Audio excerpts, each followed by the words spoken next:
All right, I'm going to talk about a few other studies that have been done in the past concerning the question of direct seed adoption. Okay, real quick, went past the sponsors there. But a big question that has been in this area for a long time is why has adoption of direct seeding lagged in this region, which is highly productive yet highly erodible? What are the barriers to change? And how can we best encourage switching to less erosive farming practices? This is a picture I took not far from where I live in the spring winter wheat ground. This is sad, but not uncommon still today. Despite conservation compliance from the 1985 Farm Bill, which was caused a big shakeup in this region. First of all, I'm going to talk about something that we're calling the Windshield surveys.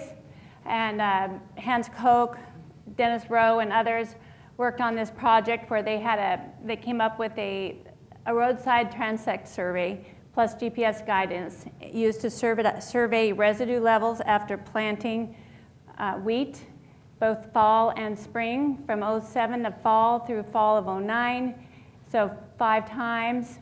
And basically, initially, they were getting out of the car, not just being in from the windshield, and measuring residue levels on both sides of the field. And as time went on, they got a little more comfortable. So sometimes they could just use the windshield survey method.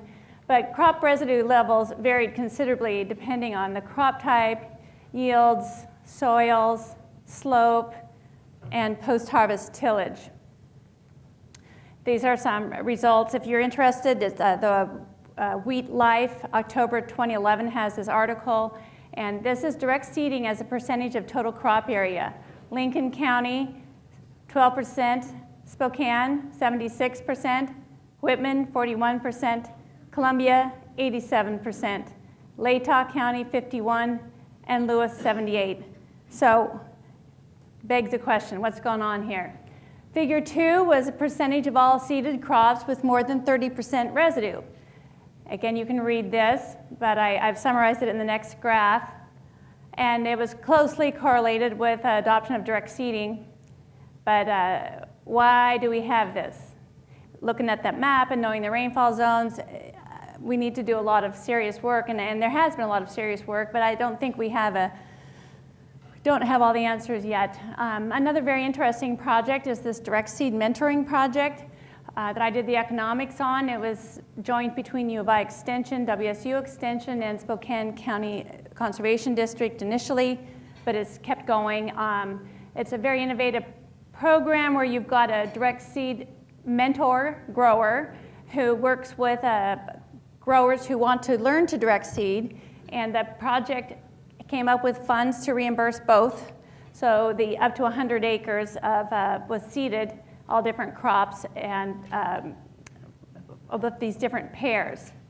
So I decided that the fairest economic analysis was over a spring grain, because winter wheat really varied whether it came after summer fallow or was annual cropping. But spring grain as an annual crop, I wanted to compare machinery costs. So we did a detailed economic analysis of everyone in the project, mentors and people trying direct seeding. And the green is direct seeding and the blue is conventional. Typically, operating costs were lower for direct seed operations, repair, fuel and lube, labor, about a 50% saving for labor. And then the capital recovery, so the fixed cost of machinery was higher for direct seed systems. Overall, it averaged $53 per acre for conventional and $39 for direct seeders on average for their machine costs, total variable and operating. But within those numbers, there's so much variation. This is another huge challenge for doing any kind of analysis and trying to come up with simple answers. Look at the variation. The blue and green is direct seeders, and the pink and red and purple is conventional. And within each group, there's more variation than across. So that's a huge challenge.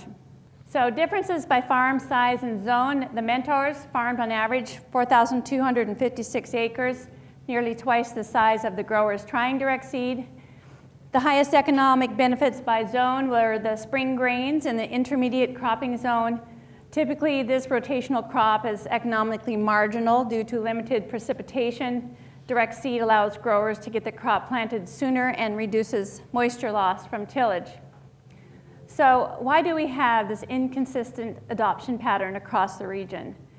What is the role of extension education, precipitation levels, which could affect yield, residue levels, disease and weeds, stewardship values?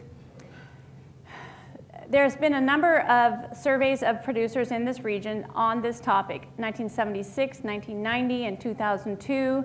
They're summarized by Hans Koch in this article in the Journal of Soil and Water Conservation Society. But basically, overall, grower attitudes about conservation and erosion control were important, as were income levels. The 2009 male survey that was done with a STEEP project that Stephanie worked on that. I think that we can see that the 85 Farm Bill caused a huge impact on reducing soil erosion, and direct seed has also. Producers said they mostly rely on research results, government incentives, and input from other growers when making decisions about erosion control practices. So our integration opportunities include what works from a policy standpoint, what's effective outreach tools, and the other thing I thought of was the REACCH, basically future scenarios that we're going to talk about later. We really need to think about our areas of high adoption and low adoption and determine potential barriers, differences by AEZ, and I really think we should incorporate some future visioning from growers and stakeholders to try to get a handle on this topic.